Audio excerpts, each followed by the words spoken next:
Broadcasting from the studios of AM 950 KTNF, the progressive voice of Minnesota. I'm JP Derbergosian. Welcome to The Gailey Show. We are your answer to the question, what is a queer thing I can read, watch, or go to in the Twin Cities, Minnesota, and beyond? We have a great show for you today. Joining us, the Flip the Script Fest is currently running in the Twin Cities. We're going to talk to the organizers, Matt and Victoria. You don't have to be in Minneapolis to watch the movies. But up first, Jack Tamburri, who is the director of Drawing Lessons, which is opening this weekend, as in today, folks, at the Children's Theater here in the Twin Cities. So, Jack, welcome to The Gailey Show.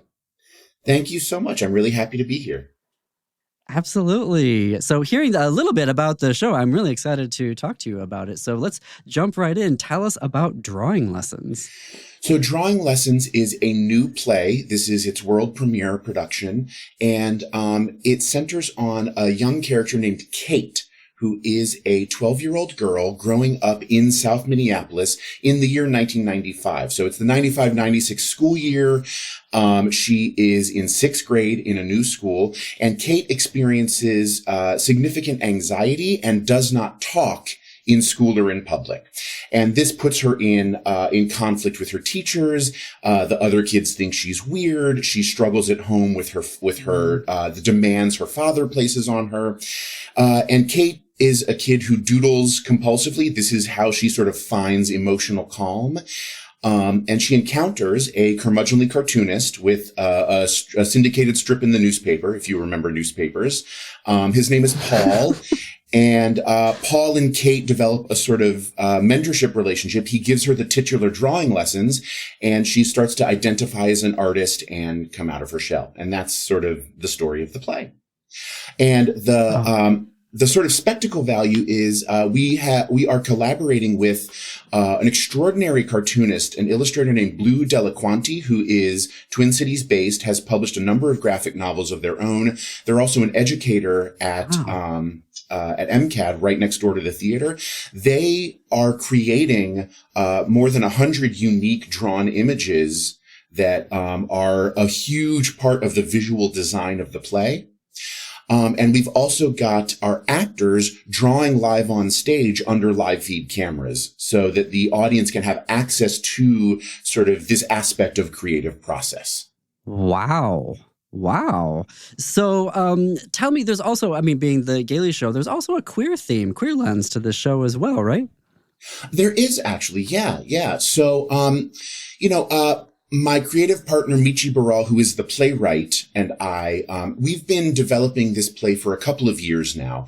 And from very, very early on, once we knew we were interested in a period setting, we were also very interested in representing queerness, gay life within that way.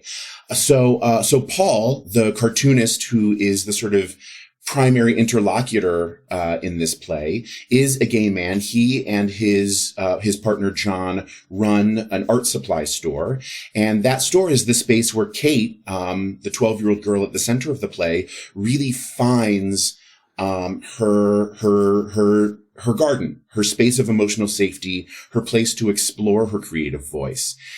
And we were interested in that for a couple of reasons. For one thing, I think in 2024, it feels pretty urgent to represent the space cultivated by these gay men as one not only of safety for this child, but one where this child can thrive. And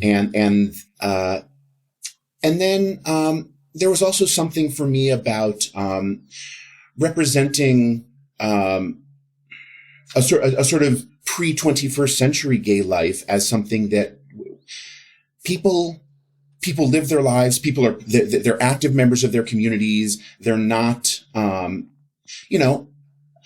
the context of social access, the contexts of power dynamics are, of course, real.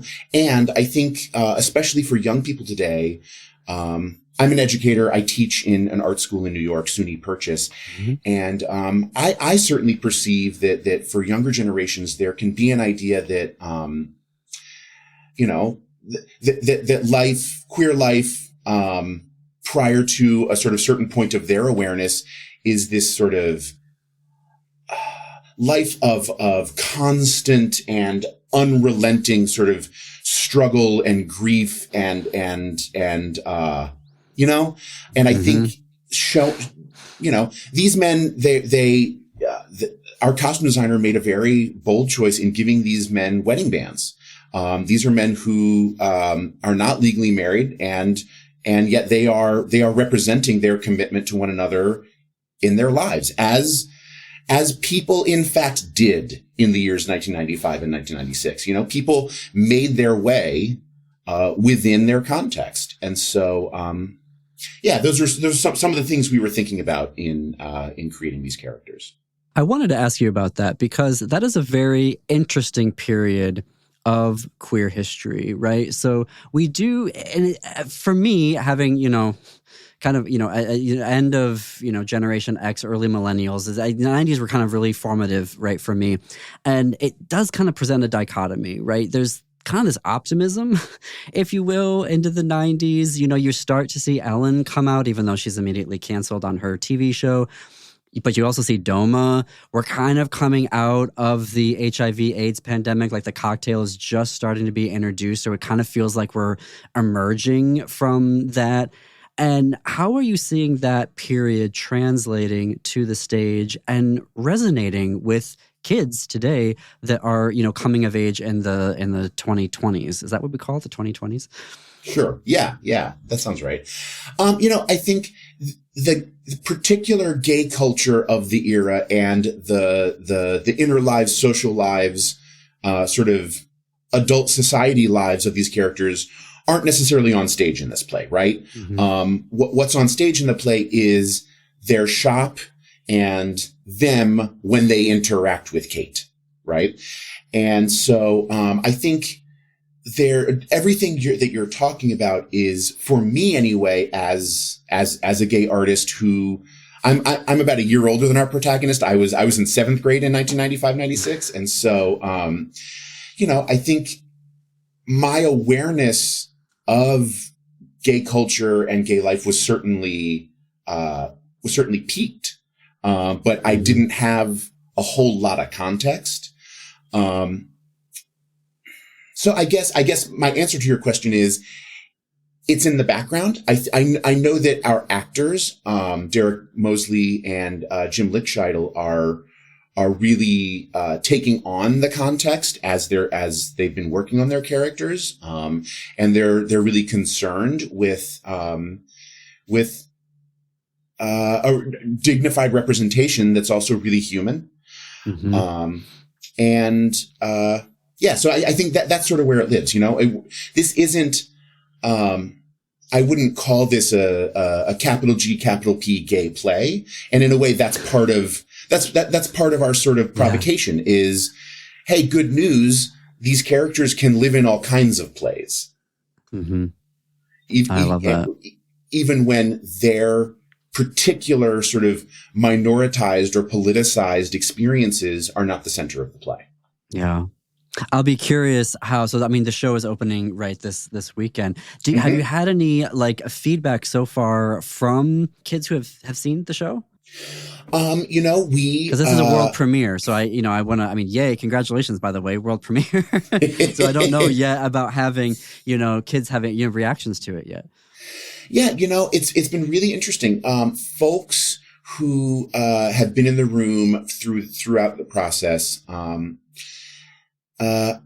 It's been really interesting to see folks who feel like the story of Kate in particular as a young person with anxiety, as a young person who feels called to artistic expression, as a young person who is biracial, who is being raised by a single dad. Like all these aspects of that character's experience have really resonated with different people in different ways. And so that has been something that has sort of kept us feeling like, okay, we're on the right track has been the way that folks, and often older folks who are older teenagers or who are grown saying, oh, this feels like how it felt for me when I was that age. Mm-hmm. In terms of, younger people who are that age, I think, something I've really sort of learned, while working here has been often the sweet spot for a play for young audiences is the cohort immediately younger than the protagonist, right? Who is most interested in what it's like to be 12 is 10 and 11-year-olds. Oh, that makes sense. But yeah, mm-hmm. Wow, I didn't even think of that. I'd never thought of it before either, but it's a bit of a sort of broad rule of thumb, but it's really guided a lot of our choices in terms of how to make our story legible and for whom. And to know that there are going to be folks who are much younger, folks who are in elementary school and who are just accustomed to seeing everything at children's theater, who are going to come see this play. And I hope that they are engaged by it, certainly. But it's that sort of 8 to 11, 9 to 12, that has felt like the audience to whom we want to make sure we are pitching the tone and the voice of the play. Wow.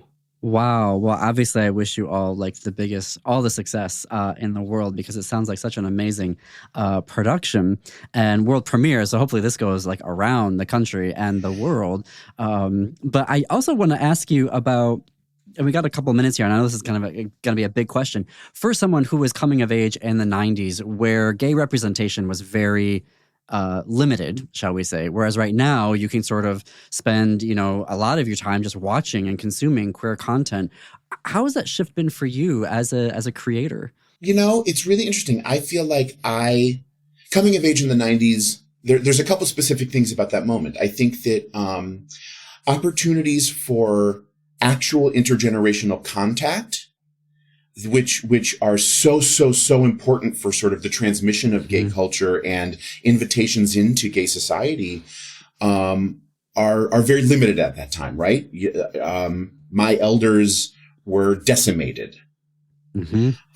And so, my entry points were sort of mysterious and cultural. It was a lot of books and films and hunting things down in the library and whispered names and who is Jack Smith? Oh, Velvet Goldmine. What's that? Right. I'm going to have to leave it there because I know where you're going with that. And this is a kind of a bigger question that I asked right at the end of our segment. But How can folks get, real quick, because we have about 20 seconds here, how can folks get tickets to the show? Children's Theater's website, or the box office in person, or their box office phone number. They are very accessible. Perfect. We will include links to all of that in our show notes and on our website, as well as how to connect with Jack. Thank you so much, Jack, for being on The Gaily Show. Absolutely. Thank you for inviting me. Okay, well, folks, it's here. It's October. I am so happy to have my guests today, Matthew Berg and Victoria Carpenter from Flip the Script Fest. It's here. I'm so excited. How are you both feeling that it's up and running? First of all, I want to hear about that, and then I want to hear about the feature films that are going on this evening. So I guess, Matthew, do you want to kick us off? Sure. It's always exciting to be back and to have our 7+ months of preparation for the festival, get to see it come to fruition, see folks out who maybe we haven't seen since last year or since June at the park. How are you feeling, Victoria? I'm very excited. We're officially in tummy butterflies every morning, but turning it into excitement. So yeah, I can't wait. This is my favorite part of the year for sure. Absolutely. So tell us about you've got 2 feature films that are happening this evening. So tell us about both of those. I guess, Victoria, do you want to kick us off with the first one? Would love to. So the first one is a very exciting film for us. They're both very exciting, but this is a feature, a stoner comedy feature, which we've never had before. It's like you get all sorts of fun themes that come up in submissions, but I don't think we've ever had a stoner comedy feature before. So absolutely fantastic. It's by Harrison and Ivan, a fantastic filmmaking duo. They're also the stars of the show. Just, again, fantastic humor, fantastic timing, quite subversive, a very fun, just classic stoner buddy adventure comedy, along with some really heartfelt queer themes in there. Kind of just a come as you are experience. It's really heartfelt. And then we also have a really exciting sponsorship for the screening that we're doing with local glass artist Grow, who's fantastic. And they're making us a fun little custom tube, perhaps cannabis accessory to give away at the screening. So we're so excited. It's got custom themed imagery from the movie. So yeah, it's kind of just a fun, our thing is we celebrate queer film, and this is just a total have fun, kick back, laugh, feel a little something, and just celebrate. So this is one of the let's have fun, let's celebrate, let's laugh screening. So all around, yeah, it kind of really came together. As I was going through the features that you've got going on here, I didn't realize it was a stoner comedy, and I don't know what this says about me, but that was the one I was gravitating towards. Well, yeah, you're in good company. But also very exciting. And then Matthew, tell us about the second feature that is happening this evening. Our second feature is Photo Booth. It is a must-see, hard to describe hybrid of a film. It is part documentary, full part musical opera, following two Palestinian activists who decide they are going to sabotage the Eurovision contest with a long-deceased French novelist as their collaborator, and working with the gay penguins, famous in Canada, that are played by several different folks, that they're going to make a protest song and get it onto Eurovision. It has interstitials that are more traditional, like still stylized documentary moments with activists and folks telling a little bit more about the history the film is responding to. It is a wild ride. It is split screen, done in a way that is so fantastic. Blew my mind. Was like, what is happening? It's working. It's a wild ride. I can't wait to see it on the big screen. So far, I've just watched it on my computer, so definitely not one to miss. That one's also sponsored by Mizna and our media partners, Twin Cities Gay Scene. And the proceeds for that feature, both if you come and watch tonight with us in person at 8 p.m. or if you watch at home virtually, all those ticket sales we are donating to the Ghassan Abu Sita Children's Fund, which is doing fantastic work to get injured children out of Gaza and into Lebanon to receive medical care, social care, psychological care, along with their caretakers before returning them back home safely. So our opening night film also, Foragers, which played last night and is still available online, is also sponsored by Mizna, and those ticket sales are all being donated as well. So those are two features for sure to check out. Wow. I love Mizna. They're an amazing journal. Just as a, aspiring essayist, a queer Armenian American, they're just so amazing. And the work that they do here locally and internationally, we're just so lucky to have them here. And so you said watch them online. You have the in-person viewings happening this weekend, and then you have a virtual pass. So tell us about that. Maybe Victoria, you want to walk us through how one accesses the virtual pass and what they get for that? I would love to do that. So yeah, there are a couple ways to check out our programming online. So you go to flipthescriptfest.eventive.org. And that's a way that you can watch any of our films online. So let me pull it up there. You'll be asked if you want to purchase individual tickets or if you want to purchase a pass. Individual tickets are pay what you can. We're really excited about that. And passes are $100 or our pass it along, pay it forward passes are $200. But once you select which film you'd like to watch and how you'd like to watch it, you can just head over to our virtual cinema.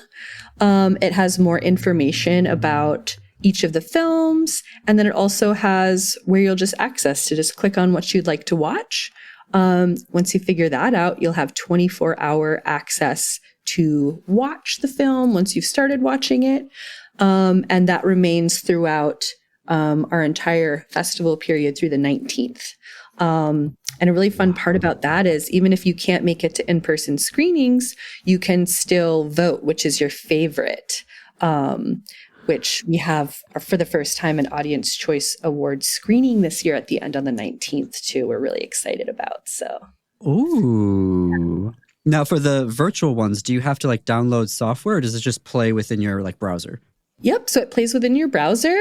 There's also an app that you can download. Matt, maybe you can speak to this more. But otherwise, short and simple, you can just be in your browser. But Matt, if you want to talk about the app a little bit. Yeah, Ventive has an app that's available, I think, for most streaming devices. I know for sure on the Roku you can get it. I'm going to guess you probably get on the Fire Stick as well, in which case you can reserve your view through our Ventive website. And then if you want to watch it on your TV, it'll give you a code so that you can access and just watch on your TV at home if you don't want to watch on your laptop or desktop. You can also cast it to your TV as well. That might be an easy way to get it done over there too if you do casting. Wow. The technology that we have. It keeps giving. It keeps giving. Now so on the 19th is the audience fave. So how does that work? So we have ballots. Yeah, we have ballots for our feature films and our short films that are all in competition for the Audience Choice Award. This year we only have one film that's not in competition, and it is Prejudice and Pride, Swedish queer film, which is a virtual only film. It's a great doc about Swedish queer film history. Check it out. But at the end of watching a film, you'll get a chance to vote from 1 to 5. Like 1 being, this wasn't really for me, and 5, like, I gotta watch it again. And then we have a formula that Ventive does for us, and we'll find out which feature film folks like the most and which short film they like the most. And we'll be screening those again on the 19th at our Audience Choice Winners Best of Fest showing. We also get to award those winners with some cash prizes. The feature film winner will get $1,500 and the short film winner will get $500. And that is a wonderful sponsorship that started with the folks at We Were There, who worked on the film P.S. Burn This Letter, Please, that played in our 2021 festival. And they have a great mission of trying to keep telling queer history and promoting queer artists. They were able to work with a friend of theirs this year to get us funding to continue that happening. So we're super grateful to folks that believe in what we're doing and supporting queer artists. Wow. I just love what all y'all doing. We're so lucky to have you here. I hope you feel supported and loved because we want to keep both of you doing everything that you're doing for many, many, many, many years. So tomorrow you've got some documentary shorts, correct? Tomorrow afternoon? Yes. Yes. We start our day off. Go for it, Maddie. We start our day off at 2:00. Yeah, at 2:00 with our drama shorts, which is then followed by our documentary shorts at 3:30. And then Victoria, there is the feature film on Sunday night, which is the closing night film. Yep, Ladylike. So that's super fun. That follows around the London-born, San Francisco-based drag queen Lady Camden. And yeah, their struggle in the spotlight when they become a contestant on RuPaul's Drag Race.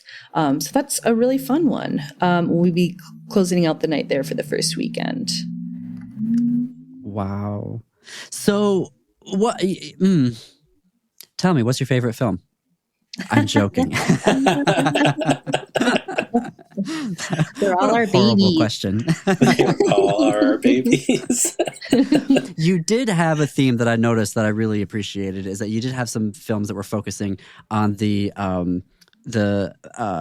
Israeli-Palestinian sort of Middle East focus. What drew you to incorporating that? I mean, I don't want to say that was like a theme, but you do have a number of films that are, dealing with that particular part of the world, and that you're also adding that kind of queer lens to it, which I'm super appreciative of, and I know I'm not the only one. So talk me through, I mean, what did that just happen to be by virtue of the folks who submitted films, or was that something that you were specifically looking for this year? I'll start out and then pass off to Maddie.